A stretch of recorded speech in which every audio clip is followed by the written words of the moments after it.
এখানে আমরা আসলাম তো মাত্র কথা বলতেছি, মনে রাখবেন এখানে অনেকগুলো সিন্ডিকেট মানুষ সহজে কিন্তু এইভাবে মিডিয়ার সামনে বা আমাদের রাজনীতিবিদদের সামনে কথা বলবে। এটা বুঝবার জন্য আপনারা যারা খবরের পিছনে খবর কালেকশন করেন আপনারা নীরবে সেটা বুঝতে পারেন, আর আমরাও বুঝতে পারি। আমাদের পক্ষ থেকে কোনো বক্তব্য থাকলে এই রিলেটেড আমরা জানাবো। এখন এইটুকু বলবো যে মানুষ আসতেছে যাচ্ছে এবং মানুষকে আমরা বড় মাপের কোনো কথা বলতে দেখি নাই। শুধু দু একজন বলছে যে আশা করবে রাস্তাঘাটে বাধাগ্রস্ত হচ্ছে, এটা থাকবে ভাই, 100% পারবে না। আমরা আশা করব অন্তত এটা নতুন সরকার, জুলাই বিপ্লবের পরের সরকার, এইবার কোরবানির এখানে কোনো সিন্ডিকেট হবে না, চাঁদাবাজি হবে না, আমরা আশাটাই করব। বাকি যা হবে অথবা হবে না এটা আপনারা সাংবাদিক হিসেবে বুঝতে পারবেন।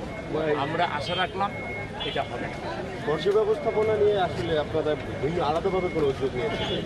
হ্যাঁ, আমরা আলাদাভাবে এই যে আমরা অন্যভাবে আমাদের যারা সম্ভাব্য কাউন্সিলর ক্যান্ডিডেট, আমাদের যারা ওয়ার্ড সভাপতি, তাদেরকে আমরা বলে দিয়েছি তারা ঈদের দিন এবং ঈদের পরের দিন সহ তারা পরিচ্ছন্নতা অভিযান চালাবে।